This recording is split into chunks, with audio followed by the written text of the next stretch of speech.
Welcome back to Pods with Nick and James. Our topic this week is education.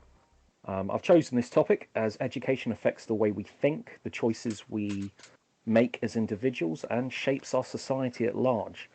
The more research I've done into this, the more I've realised that I've bitten off way more than we can chew, so we might have to come back to this topic at a later point. Um, we're lucky in this country in that we receive a free education from the government. A lot of our thought processes are shaped by an education. So I'll start with, I guess, some of our own personal experiences, keep it nice and vague, and then look at a couple of interesting facts to do with education, comparing this country and America's, as Western education is kind of more what I'm familiar with, or the modern of Western education, rather than that of individual tutors in foreign countries or um, other schooling models. Uh, like Nick, I know you've got a number of views on this. I guess we'll kick off the ball. How was your education? Like, how Um, did you find it? well, obviously, hi and welcome back to everybody. My education, it was very. I think I had the aptitude to be quite an intelligent person. I had always shown quite an aptitude. I can remember back in the early part of school, my teachers quite frequently said to my parent, my mum, that if they could get me glued to the seat, then I could answer any question that they had, do any work that they had in a very short period of time. The problem they had was keeping me attentive enough to do the work that they were asking. However, my personal experience of education isn't a good one. Mm. I had quite a very bad experience throughout school. I think I was physically bullied in some manner every day from first day of nursery right the way through to about halfway through year 9, which affected my ability to stay on track in school. I rebelled quite a lot, and as a result, my education maybe didn't get the full attention that I probably should have given it. I came away with reasonably good grades, but if you think about reasonably good grades with barely any attendance in some years at school, then what could have been my real achievement if I had have applied myself properly with the right Mm. support around me? I think the main thing that was missing for me was the correct level of support for the issues that I was facing. But Absolutely. that was my experience. It was not a good one, but I hope that it's not still going on nowadays. It Yourself? does seem to me like there is a lot more support out there for people. Like, all right, so listeners to this podcast, I hope you're not going to need to edit this out, Nick. Actually, you know what? I'll speak on my behalf, and I'll let you speak on your behalf. Both Nick and myself are not neurotypical. Uh, by that, I mean I have Asperger's, which is redefined as high functioning autism, along with dyslexia and a myriad of other weird quirks. And if Nick wants to share, like you said, that you didn't have enough support, other than like obviously you're high functioning, because otherwise you wouldn't have had teachers saying what they said about you when you were growing up, and the fact that you could work at such a pace, and the problem was getting you to just slow down enough. Um, how would you describe yourself? Like, what were your needs So, that weren't met? so obviously, I got to 29 years old, and a psychologist that I was seeing at the time identified the fact that I'm autistic, high functioning Mm. autistic. And I think that was the big gap throughout my upbringing because I was different. But I think you'll agree, the lack of understanding surrounding that aspect Condition. of people. Um, it was lacking when I was a kid, and I should imagine when you were a kid as well, being roughly the same age. Yeah, although I was lucky, it was caught when I was 20. Mm, At the end of my first year at art uni. Before then, it had been misdiagnosed as mental illness, which sounds bad, but like honestly, I don't actually think it was. The amount of counselling that I had, although it wasn't the right treatment, as it were, it's still, like I'm just going to say it out there. If you're listening to this, counselling helps. Helps you at least process your emotions. And although it didn't, I don't think there necessarily is a cure for autism. Like miracles of God and science aside, um, it helped. I Like think I don't know how many yeah, times I've said in my life, just tell me how to, and I will do. mm, And there is no guidebook to life, is there? And there's so many people grow up, and I think my misconception for me as an autistic now was growing up, I saw everybody else just seemed to be able to do it with no problem, whereas for me, everything was a two-step process. I had to think about how other people would react to enable me to know how to react in every situation that I was going through. Otherwise, my reactions were quite often completely polar opposite to what most people were other people expecting. were expecting. Yeah, and that was where a lot of my bullying and a lot of my problems came from. People could say one or two things and I would explode and end up marching all the way around the school in a complete rage. But Mm. that was normal for me. That was me not being able to process my emotions. But that was the problem Which with the education sector when I was growing up. There was no understanding um, mm, for autism, or no ability to even identify that. I was surrounded by social workers and doctors and teachers, and nobody identified it in me until I was 29 years old. So I think that's one major difference in the education sector now, is that they are hyper aware of those intricacies and differences in oh, absolutely. individuals. Like yeah, like absolutely. Like I know, like people seem to think that our autism, or something that seems to almost be the thing, is that autism is on the rise. It's not on the rise. It's always been there, and it's now being more accepted. Yeah, Um, awareness to it has grown yeah, massively, hasn't it? Yeah, yeah. yeah, Like I'm certain my dad had autism, but it was just never diagnosed. I don't think my granddad did have autism, just because he was a very sociable person.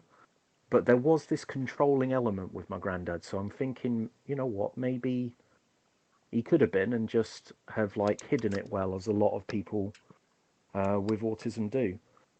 Oh, all right. Well, I'm sorry to hear your education was difficult. I will admit, secondary school was not easier for me, or was no, sorry, was not as difficult as what you have described. But I will admit, I didn't do particularly well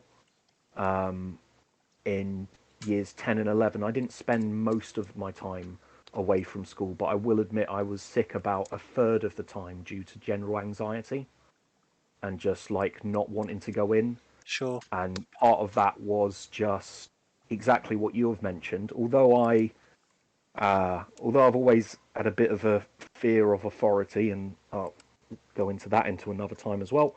Um, I always did my best to hold it together, but people's words would cut me, and sometimes somebody could say the wrong thing, and I would just go into a spiral. Yeah, And it's still that way now. Still that way now if I don't keep an eye on it, yeah. which is a shame. But you know what? We'll talk about, or we'll bring up autism and different conditions at another point. Um, I think mental health as a general topic would be a great one down the road. Absolutely. Yeah, Yeah. All right. Well, I will admit I struggled. I was not. Yeah, it was obvious looking back. Like, yeah, I don't know. Look, I don't know what it was like when you were 29, got diagnosed, but like when they diagnosed me, at first I was really resistant to it because I knew somebody else who had Asperger's, and how they were like was in my mind not the same as how I am. But anyway, all right. So with education, the main idea of it is, or supposedly, and I guess this is where the philosophical part comes in. It's supposed to prepare you for the world. I don't know about you, I don't feel it did. There are elements that it prepared me for. It prepared me for criticism. It prepared me for not everyone liking me. It prepared me for working as a team, but it definitely didn't. I mean, I think the most important skill anyone can have is the willingness to try something, or sorry, the bravery to try something new, and the resilience to keep going when it fails, or to try something different when it fails rather than giving up. Like, do you feel that your own education helped in that sense, or do you feel it was a massive waste of time? I don't feel like I don't think for a moment that my education was a massive waste of time, but I don't think it meets the correct criteria to support our children and our Mm. young people to develop into meaningful humans in their adulthood. I don't think it Yeah, provides them with the right foundation to go forwards um, in a productive manner. Quite often, it purely teaches. I mean, it's been teaching the same way for so long. I mean, my stepdaughter is now coming into her GCSE year, and she's learning of mice and men. Now, 25 years ago, when I was, well, 20, well, I suppose 20 years ago, when I was in my GCSE year, I learnt of mice and men. That was 20 years. Why hasn't education adapted and evolved in 20 years? There's been a lot more literature. There's been a lot more learnt about the structure of education and how it differs, and psychology's changed over the last 20 years. Why hasn't the education sector changed? Why hasn't its format changed? You know, it still teaches that's a the fair. very mainstream way, which doesn't meet. It didn't meet everybody's. I won't say it didn't meet anybody's, but it certainly didn't meet everybody's um, attention when they were growing up. It certainly didn't appeal to everybody in their own learning style. Well, that's a fair point. Like, I think there is a lot of idolization when it comes to certain classical works, um, and I think I think Of Mice and Men is a good book, but you are correct. It's the one I learnt as well. Like, I don't, I don't know. I think it's an interesting book in forms of history, in forms of sociology, in forms of learning about like racism, class differences, the Great Depression, overcoming obstacles and stuff. But you're right, other stuff has been released, It, and in 20 years, you would like. Don't get me wrong, maths isn't going to change, but the no, way that you teach maths yes, absolutely. change. Absolutely, but English, you also have to take into account the fact that everybody you have sat in front of you now, classrooms have got bigger. The teachers are teaching larger number of children in front of them, um, and each one of those individual children learns in their own way.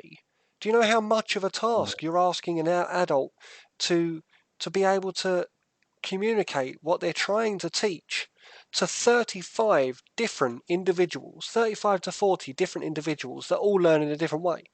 It's just not possible.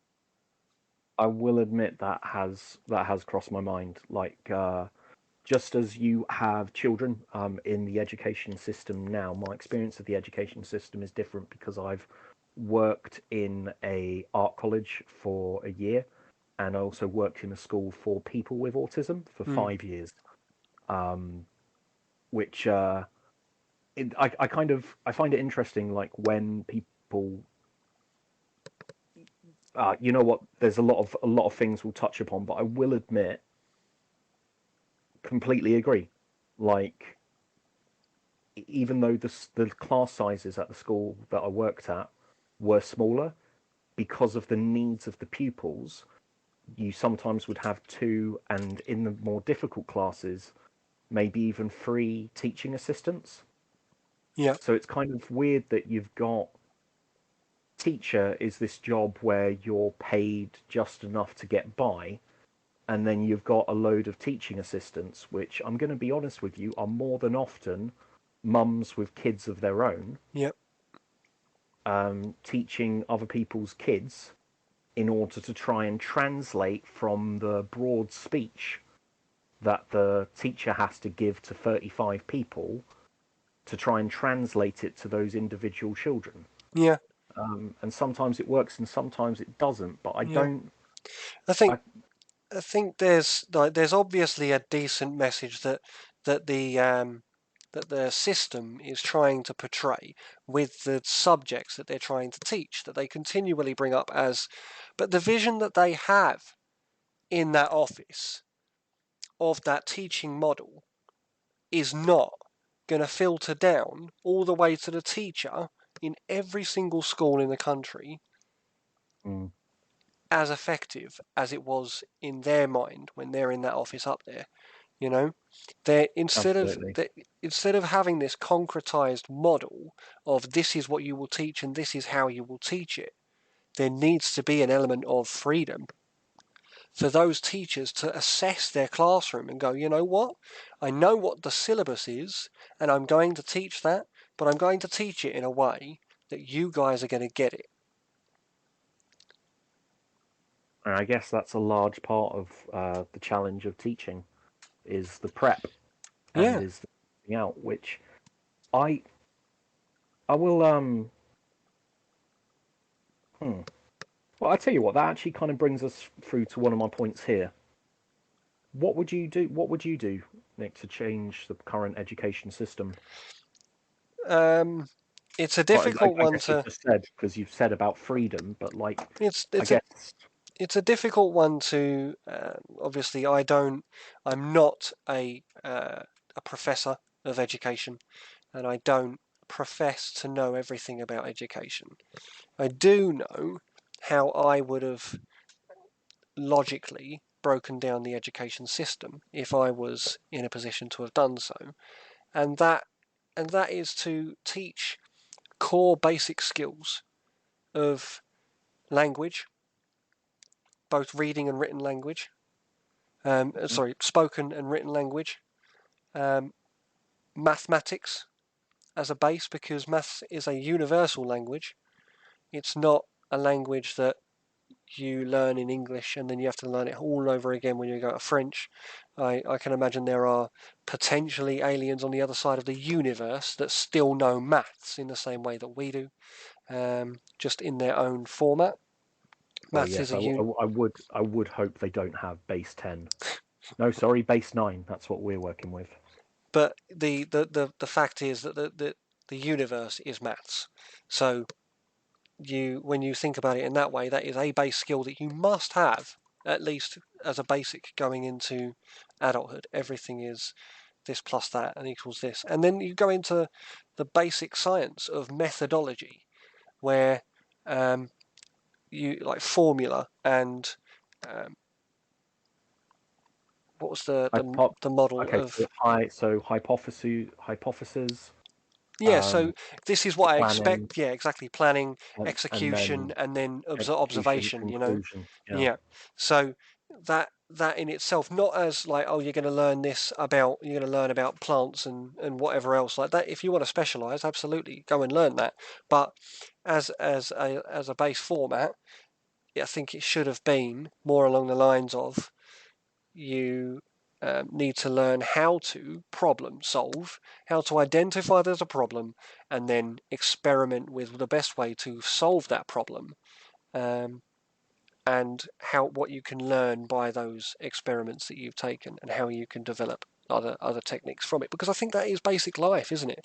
And then another subject which is not covered in school, which needs to be covered in school, is social economics. I know people go into school when they spend time with their friends, um, but one thing that I never learn in school, which is something that is taken for granted, is how to like how people are supposed to be, like how they're supposed to live and behave and coexist in the society where we live. the workings of a close-knit society, and especially with the development of technology, like why are they not teaching our children how to um, how to be kind to other people, and how to expect people to be kind to you, and how to react when people aren't kind to you, Mm. and how to get the best out of a situation that you go into, and how to apply yourself to be the best that you can be in that situation. Like the psychology. How to positively resolve conflict. Exactly, because they Yeah. don't. What they do is they kind of go, well, you're in. Like, how many fights happen in the playground? I can remember numerous times I witnessed fights and was in the middle of a fight, etc., in school. But there was no, this is how we're going to talk about the problem. What they do is they just sit you in the headmaster's office afterwards and just tell you off about the fact that that even happened. But if you don't teach us how to problem solve, how to discuss our issues, and then resolve our issues, then how are we going to actually do that? What you're going to do is you're going to create an aggressive nation. So when adults leave school and they end up in these positions of power, where they go and they end up as the colonels of our armies and the leaders of our government, instead of resolving their problems, they're going to just aggressively go forwards into conflict, because that's how they've always dealt with their problems.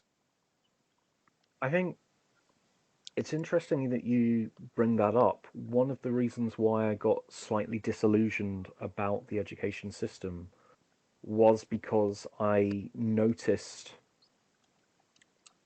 how the children were growing and how they were leaving Mm, school that I was working at. And I felt that even with the support that we were giving a number of the students, we weren't equipping them for life. yeah, Um, and I don't know how to positively state it.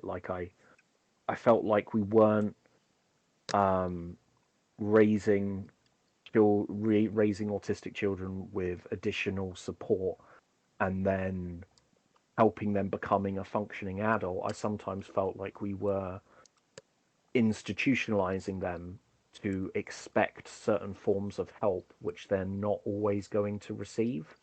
yeah. And And it's not then, just the autistic schools either. mm, I think the mainstream education is victim, and um, is victim to that same problem, where the education that they are delivering is so institutionalized that it's quite frequently, for the majority of the public, when they leave school, it's clipping their wings. It's not allowing them um, to be equipped in a way that they can flourish. They end up leaving the school system not equipped, going into school, not sorry, into work, feeling completely undervalued, completely underachieving, and they just fall into depression as a result.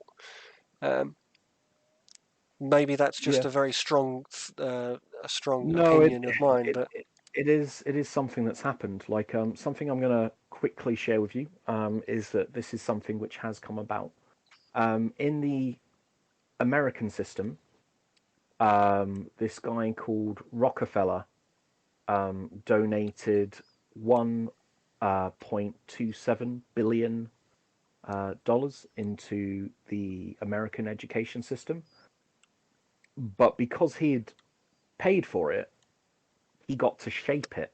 And I even just starting who started public schools in England, I get video after video after video about this American dude and what he did in order to control the school system and how it is by design made to not make free thinkers but to make workers. yeah, yeah, I can completely understand that. So, just to obviously, I want to just the name that you've dropped there is quite a significant one, and Mm. I'm sure he's going to come up time and time again. Um, but Mr. Rockefeller is part of a big family of extremely rich people that have come to shape a lot of what we know as the world we live in today. Now, the education system predominantly promotes the use of the right-hand side of the brain. The right-hand side of the brain is what we use for memory, recall, logic, problem solving. It's it's the main part of the brain that is used in day-to-day life nowadays, especially because what we do is we absorb information, assimilate it logically on that side of our brain, and then allow the left-hand side. Well, this is how the brain's supposed to work anyway. You assimilate it logically and interpret it logically, and then you use the left-hand side of your brain um, to creatively develop that information that you've got into potential for other outcomes, Whereas if you only exercise the right hand side of your brain, you don't have the ability to then change that piece of information that you've assimilated into something which allows for growth and potential. You literally just have, that is the information I've digested, and then I'm going to give that back out afterwards. So it's just assimilation and regurgitation. That's all you have. You have, I was told that this is the case, and therefore that is what I'm going to tell everybody else. Mm. That's it. It completely nullifies free thinking. Absolutely. I think that also kind of comes on, that connects with media and how we process information nowadays. Yeah, How it's all kind of done from a particular point of view. Another thing which I disagree with is with YouTube and Facebook feeds, where the algorithm just feeds you um, more of uh, the what you've clicked before yeah, yeah, or what you've liked. Like, so it gets to the point where you'll have loads of people with varying views never seeing the same material, and their realities will be completely separate. And that in itself isn't necessarily bad, but it's when it's imposed artificially. Like, I'm yeah. okay with two different people from two different nations who never meet and never talk to the same people having different ideas. In my mind, that's normal. But two people living in the same society, maybe even next door to each other, having polarized opposite views because their entire experiences are so alien from one another that they couldn't even possibly relate is is worrying, in my mind at least. Like, Yeah. maybe it shouldn't, maybe I'm trying to control what people think there, but like, I think there should always be just some factual, um not even middle ground, but common ground between human beings. I, But th- that's I think the crux of it is, I mean, obviously, media as an organization is purely information filtering mm, organization designed to create a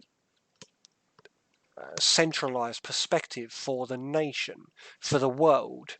Now, and its sole intent is to generate a state of fear and consumership where you are scared to question, scared to go out, and the only means you have to make yourself feel better is through the use of objects that you have to buy or money that you have to spend. And when the entirety of your economic or socio-economic um, pyramid is built on financial gain, which is what the system is entirely built on. Especially when you come to education, the whole point of education is to learn, to go to work, to earn a living, to provide eventually for your own family, and to continue and to then teach that to your generation in order for them to go ahead and do exactly the same thing. When you have a structure that is entirely profit led and has monetary value, then its meaning and its potential is completely lost. You have a system which doesn't think of generating the best potential for individuals. It has a system which is generating the best potential for singular people and singular organizations, and it's despicable to say the least. Mm. Oh, that's a fair point. Like, it should always be about what is best. What I will, it's my own experience was difficult because I saw when working for a institution, I saw good teachers, I saw bad teachers, and I saw good people, and I saw bad people. Sorry, good people and bad people. What surprised me was that you had some bad people who were genuinely good teachers, and you had a lot of good people who were bad teachers and not necessarily able to convey themselves or have the positive impact that they were wanting to have. It all came down to the ability to communicate, the ability to be authoritative yet approachable, and the ability to share information. But I guess that's what it's all about. Yeah. Uh, Well, the thing is, when there's a monetary value to your life, when you have to earn money in order to mm, be able to live within the society that we're in, then you have to go and find an occupation. And then you are limited by what occupation you can obtain, not what your skills can achieve, but what your resources around you, what's available to you, you know. And that means that quite often people that like square pegs are trying to fit in circular holes because the system demands. And that's very much the education system that has drilled that into young people moving forwards, is that they must just go and find a job, and then they end up working in jobs that they aren't happy in because the society requires that, because of the monetary value that is on in demand, you know. there's also a social pressure there as well that I feel is you can't blame everything on your parents or on the educational system, but I will admit that I don't know about yourself, I feel a constant pressure to be climbing up the ladder, to be making more, Yeah. to have an idea of where I'm But going. where does that come from? Um, That's an education in itself. That's socialistic education, isn't it? That's your mm, parents teaching you what they know and what their parents taught them. You know, that's outside of the institution of education. That's society having its input. You know, but yeah, even that in itself needs to change. Like there's no need for you to seek personal development of, like, if you don't, like, especially if you're working in a job that you're not necessarily happy in, why should you try to advance in a job that you're not happy in? You know, what you want to be doing, you get some guys that leave university with top-notch degrees and end up working in McDonald's, you know, because that's what's available to them. And then they still have that social pressure on them to, oh, you should be using your education. Well, in what way? How am I supposed to do that? There's nothing available to me nearby that I can be using that degree. All I can do is fill the spaces that are available to me. And the only space that was available to me at the time is McDonald's. And I sure as hell don't want to pass my way up the retail chain because I'm trained in physics, or I'm trained in politics, you know? I will admit it did always surprise me. Um, when I was at university myself, I learnt that only the best and brightest even got jobs in the catering industry.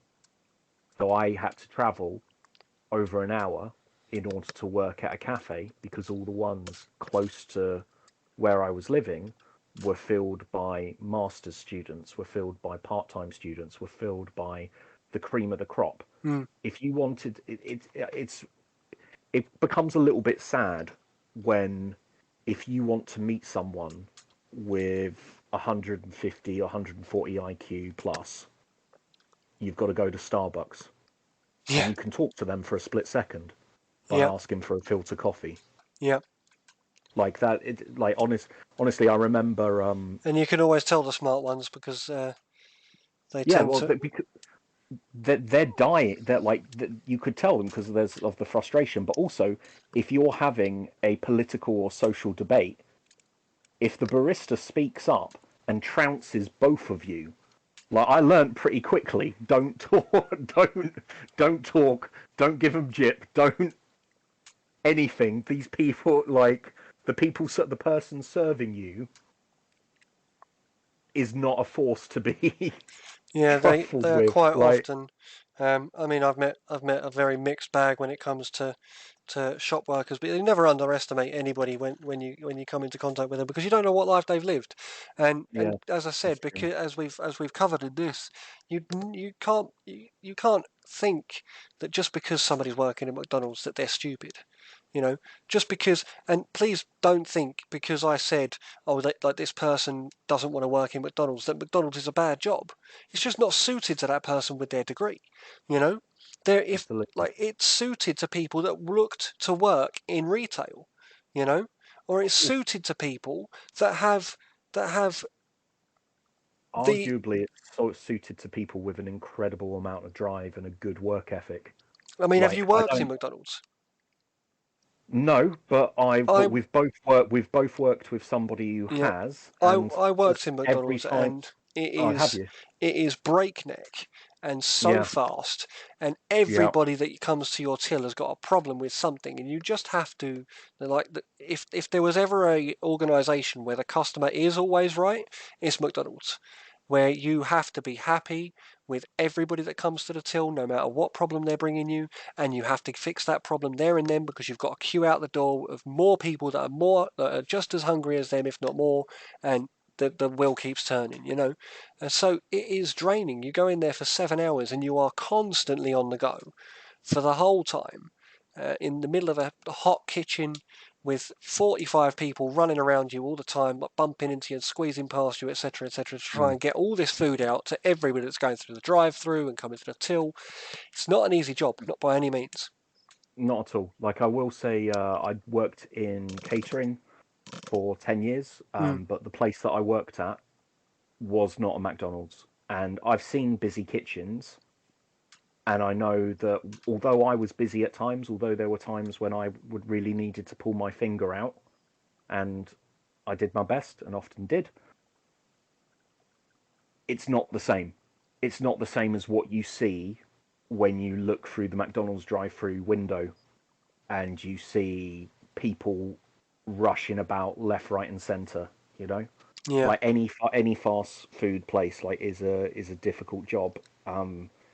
And respect to those people who do it.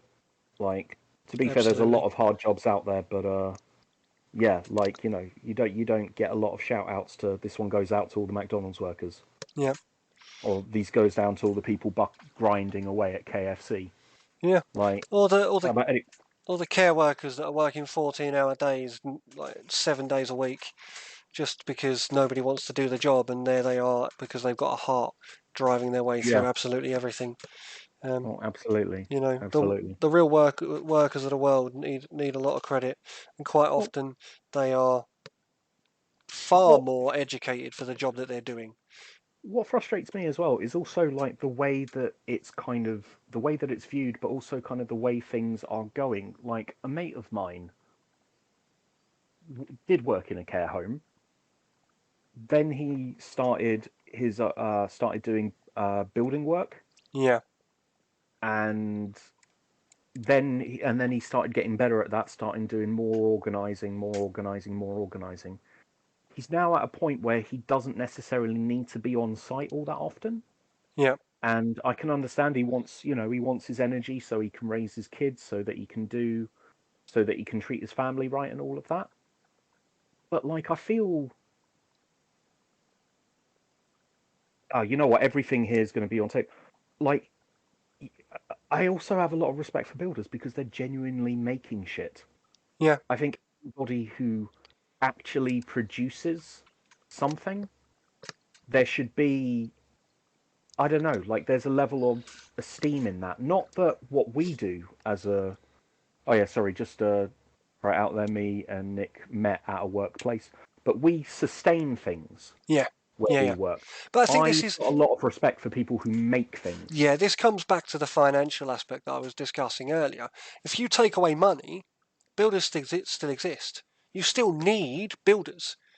Mm. You still need people to provide housing. You still need people to provide like hospitals and schools and leisure facilities, etc. So builders as a skill, like construction workers, electricians, like they still exist even outside of money.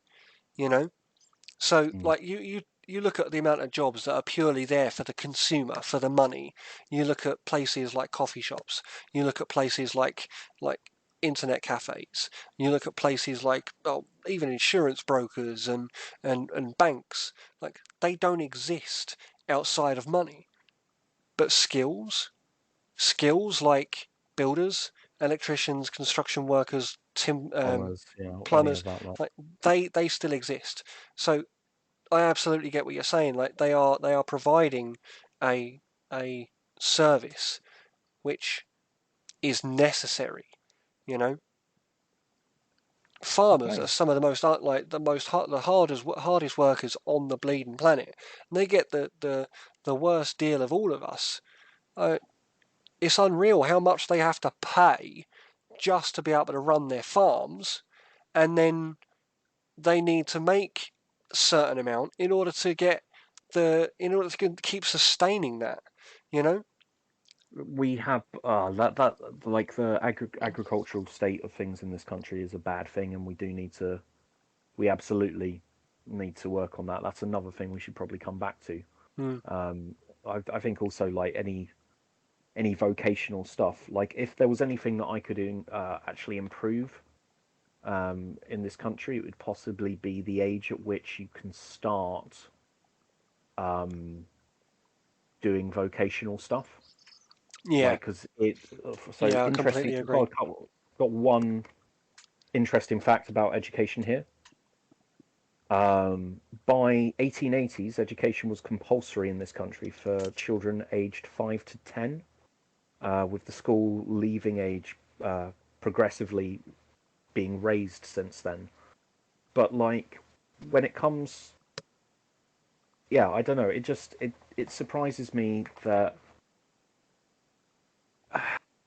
there's a lot of academic stuff like Of Mice and Men, and although I enjoyed it, it's not for everyone. Shakespeare as well. I enjoyed it. Also not for everyone. You know, like it's you shouldn't force people to do that. Yeah, I will admit that I do like how free we are in this country. Like one little fact I want to throw out to you. Did you know that in 47 states in the US of America, they are required to say the Pledge of Allegiance um, at the beginning of the day, yeah. As with like varying exemptions for there, students or staff who do not wish to do it.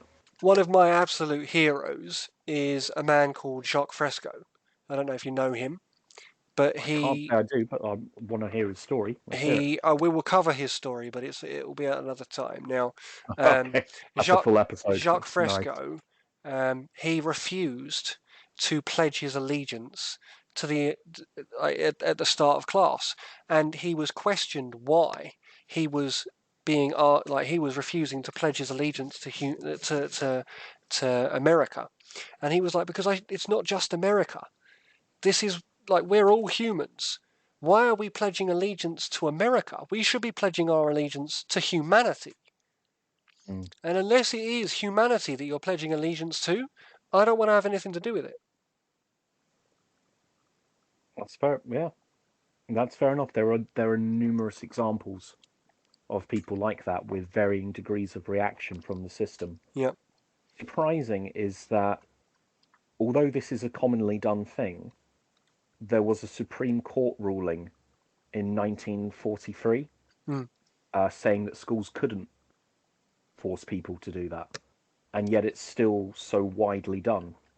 Um, I like the fact that if you want in this country, you can sing "God Save the King," "God Save." Well, it is "God Save the King" now, but you don't have to.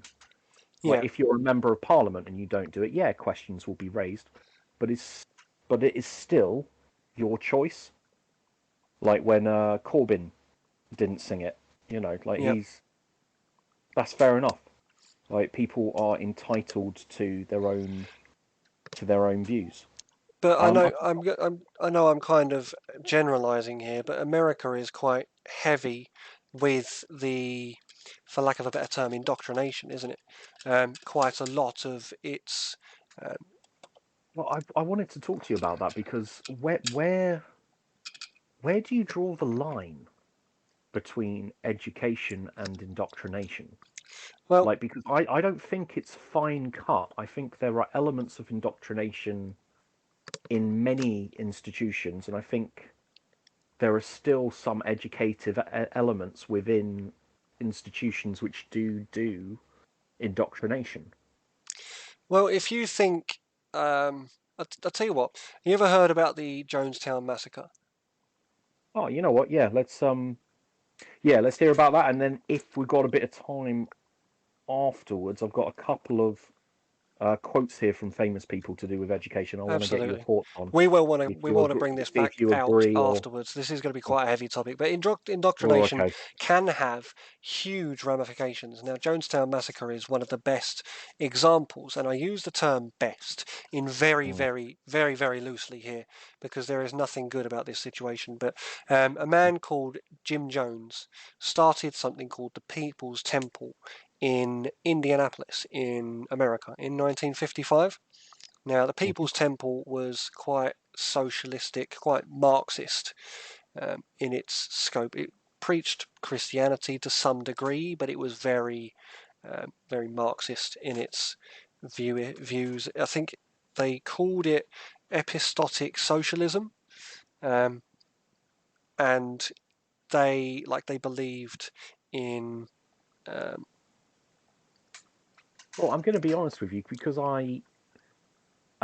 my own beliefs, I can actually see some of that. Although you get people from all kinds of different political backgrounds, um, kind of preaching in a way their own political view as if it's from the Bible. There are several bits which fit there.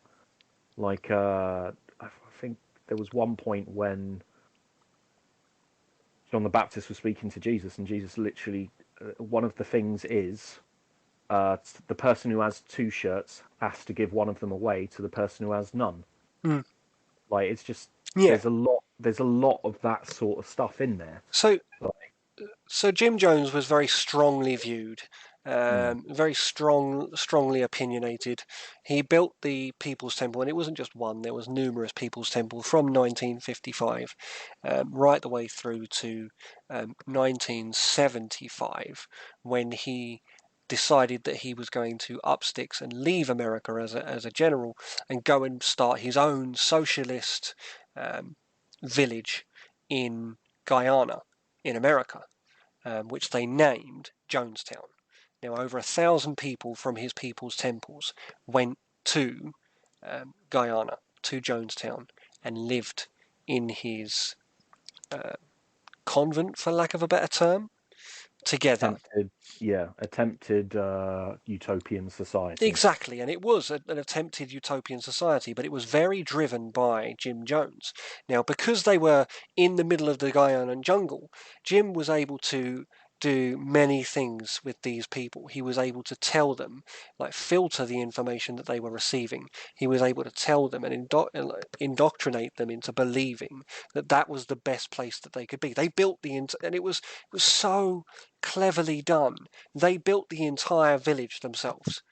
They chopped down the local trees and built their houses and built their pavilion where they all spent all of their time together, and they farmed their food, and you can see that there was 1,000 people that had this view, this belief that what they were working for was a wonderful thing, led by a man who was very, very twisted, very he was not a very nice person at all. Um, and it he, as I said, he was filtering information, telling them things like the CIA were trying to bring their utopia down. The American government was trying to bring their utopia down. Their family members, like driving a wedge between them and their family members by saying that their family wanted to bring them away from their utopia and stop their dream from happening. That in 1978, November, the week leading up to the November 18th, he started what has now come to be described as a six-day mental siege with the inhabitants of Jonestown, where he was waking them up very early in the morning with a panic siren, preaching across, alerting them all using a code word they called White Night, which was where everybody had to go and meet in the pavilion, where he would then tell them that there was people on their way, that they were gonna attack their village, and just generally instilling this sense of fear and dread that this utopia that these people had lived and brought about was going to be ended because of these evil people that were going to come and take it all away. There was a councillor in America called Councillor Ryan, who literally just wanted to go with a number of the relatives of people that were in Jonestown to go and see Jonestown and see that it was okay, that their family members were okay. But because everybody was ostracized from their family members, nobody knew. So they literally had to just go and see. And they, through negotiations, eventually Councillor Ryan goes to Jonestown. And on the 18th of November, he's in Jonestown. A number of people decide that they're going to leave Jonestown. And I think there was about 14, 15 people that decided they were going to leave Jonestown. They didn't want to be there anymore. Now, you think 14 people compared to the 1,000 people that are there, it's not a large amount of people, but Jim Jones didn't like this. And what Jim Jones did was he told someone to go and kill these people before they got on their plane to leave.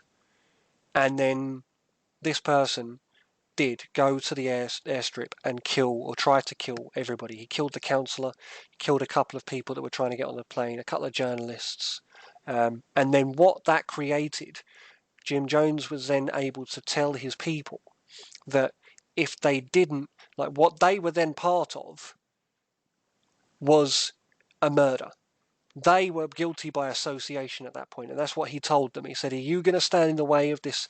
Are you going to rat out the person that committed this murder, or are you just going to? They're going to destroy everything. You're going to stand together and accept the fate that they're going to bring upon you, because you're part of this murder now. You're in this." Or are we going to or are we going to take the law into our own hands, choose our own fate? And then what he instigated with them was what he called a revolutionary suicide. And on the morning of November 19th, 918 people, including children, were found dead in Jonestown, where they were poisoned through the use of cyanide and other drugs, which most of them willingly took, but some were injected through like oral syringes. And Jim Jones himself was shot in the head, not even by his own hand. He had to get somebody else to do it. And it was the biggest mass suicide in history, which was all the subject of information and education by manipulation. So indoctrination is a very, very powerful tool, and and it's something we all need to be very, very, very careful of, because it can lead to very, very devastating things. And those people, when they decided to take that poison, they had no other choice to them. If you put yourself in their perspective, in their shoes, you can, in some crazy way, understand why they took that poison, because everything they had lived for the past 3 years at a minimum, but their religion for the past 20 years was whipped out from underneath them, and then everything they'd lived was a lie. and they had no other alternative. There was no other option left to them, and it was all constructed by this twisted individual. So, I mean, it's a crazy situation to. Is this where the meme of the idea of because it's also a meme that's used in American kind of pop culture a lot, is the idea of the cult that goes up to a hill or goes into the woods to drink Kool-Aid. Yeah, don't drink the Kool-Aid is where it comes from. Yep. Yep. But yeah. So indoctrination is a very, very powerful tool, and we need to be very, very wary of indoctrination as a world. Wow. Well, that's definitely something true, and that does fit in with one of my quotes that I've got here. So, um, a number of famous people have got things here about education. Gonna start looking at those. Although that's an incredible story, and that's terrifying. And I guess that's something. I think that's what separates, in my mind, a legitimate religion or a legitimate culture, subculture, or group from a cult. With a cult, you don't get a choice. With a culture, you can leave.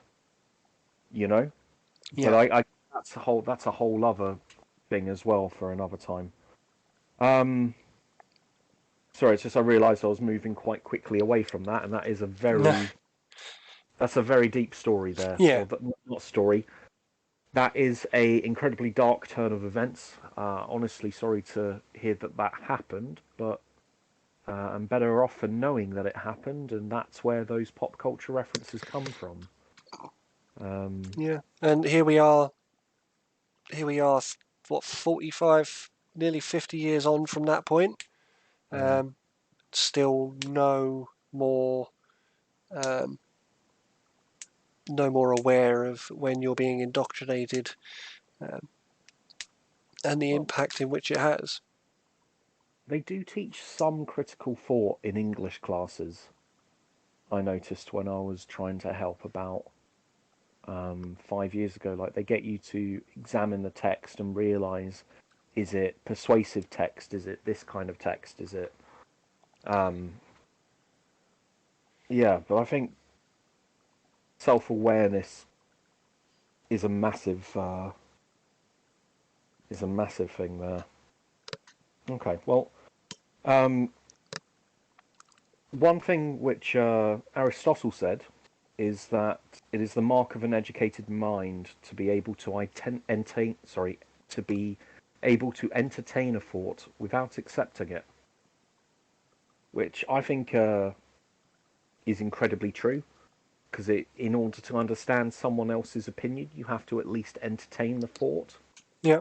But it doesn't necessarily mean you accept their way of thinking as true. It just means you have to think, well, if this is true from their point of view, then you try and kind of connect some of the dots about Yeah. how they think. If that's not the epitome of the podcast and the whole reasoning behind it, then I'm not really sure what is the reasoning behind it. Like, we are trying to listen to all the different, or discuss all the different opinions, and kind of, even if we don't agree with them, just by kind of Mm.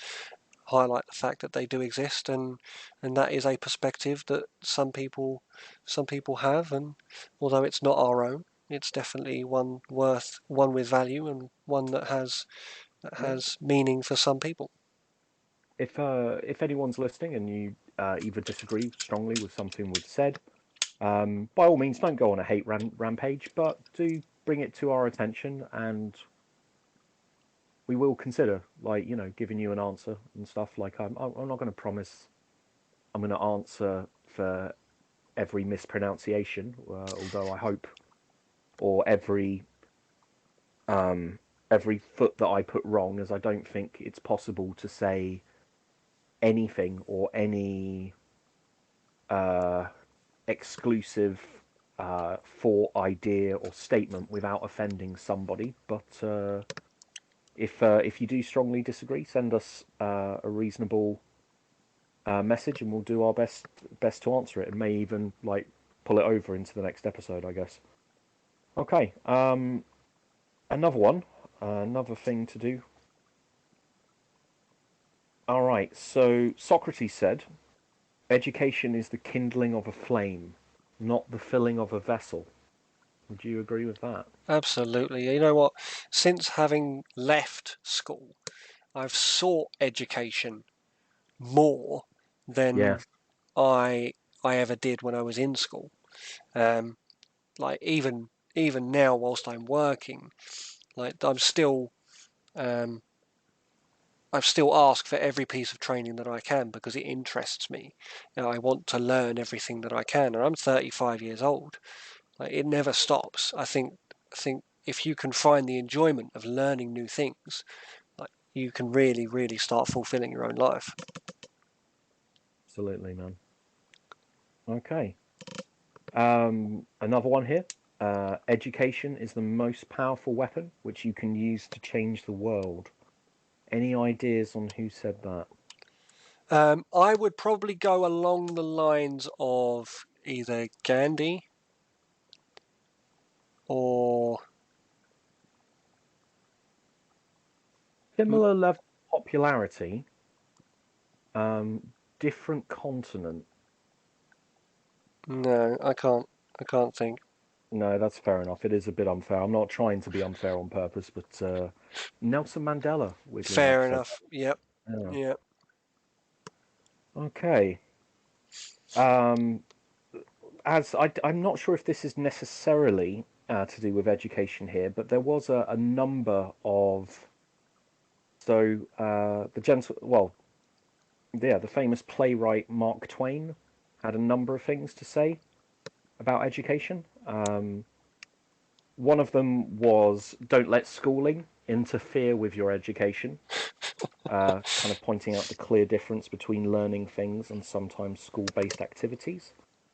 Another one was um, education has its limits. This is one I actually really disagree with, and I imagine you'll disagree with me with as well. But another thing he said was everything's got its limits. You cannot educate iron ore into gold. Which, the moment you start using any kind of parable, like the moment you take away the humanity from the person and compare them to an object, you immediately go into the territory of belittling. Yeah. But I don't know. What are your thoughts on that? Well, I think it's a matter of perspective, that one there, because Mm, I think there is a limit to education, because I think there is a point in which your education stops, and what you're doing is you're developing past that education, you know, and then mm. that becomes the education of the future.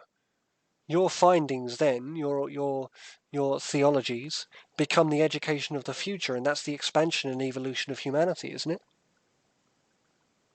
Fair point. Yep. Okay. One of my favourite quotes relative to education. Sorry, this isn't just one of my favourites. It's absolutely my favourite quote. Fantastic. I knew you'd have one. This Brilliant. is Go for it. absolutely my favourite quote in education terms. It's Albert Einstein. Albert Einstein said, "You couldn't judge a frog on his ability to climb a tree." That's fantastic. And I think it's so important to remember that when you're in like the education sector now, when you look at the institution of education, like that's essentially what they are doing. They are judging frogs on their ability, proverbial frogs, might I add, on their ability to climb trees. They're looking for birds to be able to take down elephants, you Mm, know, and on their own they're unable to do that. You cannot expect that to be the case. You need to equip our young people nowadays with the ability to identify their strengths and then the knowledge in which to develop those strengths into tools that they can then use to better humanity.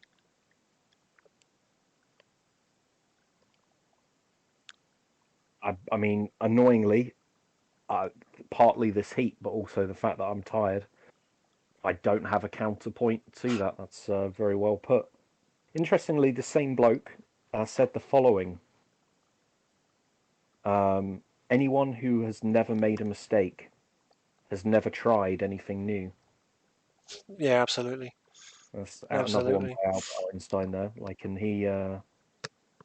I think he definitely tried a number of new things. Although I'm not sure if he's actually my favourite scientist or not. I'm actually more of a fan of Marie Curie myself, but that's something else for another time.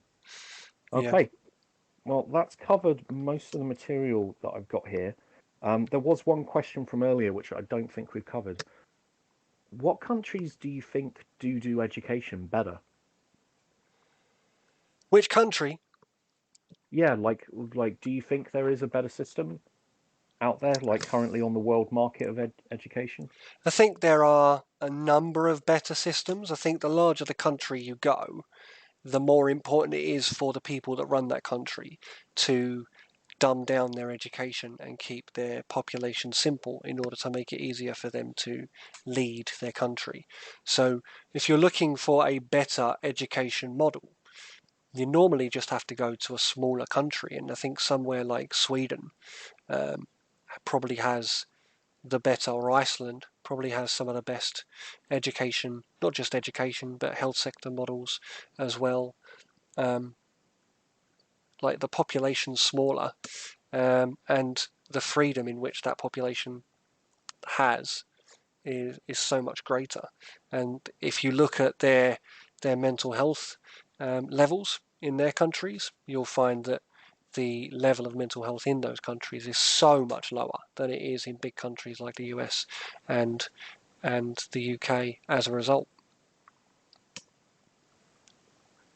Yeah, yeah. But weirdly enough, there are a number of different methods which are pioneered by kind of the Scandinavian countries like Sweden, Norway. They all do. I'm not sure which country it is, but I know one of them. Their kindergarten system is you have to be able to show that you can play with others before you're put into mainstream education, which in some ways is amazing because it shows that you need to show the social skills and ability to cooperate before you can do it. But in some ways, it's worrying because not all kids are massively sociable. Yep, You you know. go back to what Einstein said. Mm. What about the climb? Yeah, Yeah. but with the climbing the tree frogs climb trees. Well, But he wasn't aware of that, was he? It was it was probably before he was what tree frogs were widely known of. But the essence is there. The yeah, essence of what he was no, no, like trying to get. yeah, like there are flying fish, but you can't judge a fish on its ability to fly. Yeah, exactly. Yeah, that's it. Okay, well, I realise that there are other things that we could have covered here, like the different methods of learning of kinesthetic. Is it kinesthetic, kinetic? I can never remember all of it, but I'm afraid we've gotten through most of the material that I've prepared there. Do you have any closing statements on the subject of education? It's kinesthetic, by the way. Um, There we no, go. no. I don't have anything else. I've actually really enjoyed this episode. Um, Okay, brilliant. One final thing is, did you know that? So we're not going to go massively into it, but we are currently recording this from Kent. Did you know, Nick, that one of the first schools in this country is actually really close to where we are right now? no, I It's didn't. about 20 minutes up the road. No, I didn't. Where was it? Okay. St. Augustine's Abbey in Canterbury Oh, I thought you were going to say was, Canterbury. Yeah, yeah, was actually one of the first schools in this country, one and of the it first dates back. institutionalized schools. Well, one of the first institutionalized schools. You are absolutely right, but that one was literally 500 AD. Wow. Yeah. Wow. Okay. Yeah. Yeah, so that's I don't know. Like considering I've never been there, I've been in the car park opposite it, I've which been isn't I've isn't been to great. Canterbury, but I can't say that I've been to St Augustine's. Yeah, I've been to the cafe. I've been to the Greasy Spoon cafes round the corner from it. I've walked past it a bunch of times. Needless to say, you got what you A mate needed of out of the mine got situation. punched right outside it, Oh well. but but I didn't realise it's kind of But it's not that uh, that wasn't because he received an education inside of it, or he didn't receive an education inside of it. no. You're right. You're right. I differ, but it's just kind of interesting that there is amazing stuff buried all around, and often it kind of we take it for granted in this country. Well, there's a piece of education The which I rich think history. could be pursued a lot more than it is, which is the actual history of the country that we live in. History as a topic is one of the most incredible things that I've got into more since I left school. I think when I was in school, it was one of the most boring subjects to listen to. But Mm, since leaving school, learning history has been one of the most enjoyable things that I've done. absolutely, absolutely. Okay, great. Well, you've all been listening to Pods with Nick and James. Um, thanks a lot for listening. Do you want to decide what we're going to focus on next week uh, whilst recording, or do you want to have a quick chat afterwards Well, and figure it out I there? think we'll. There's a structure that I want to go forwards with when it comes to future topics, which I'll talk to the viewer, the listeners about now. Which is going to be, I'm going to open a Reddit Oh, okay, so they um, get a bit of say. for people to have an input on what they want us to discuss in future podcasts. But we'll settle on a decision later. And obviously, for those people that are listening and want to have your input on that Reddit, keep an eye on the subject for the link and go and have your input on Reddit. Brilliant. Well, to anyone who has been listening, sorry and thank you. Take care, guys.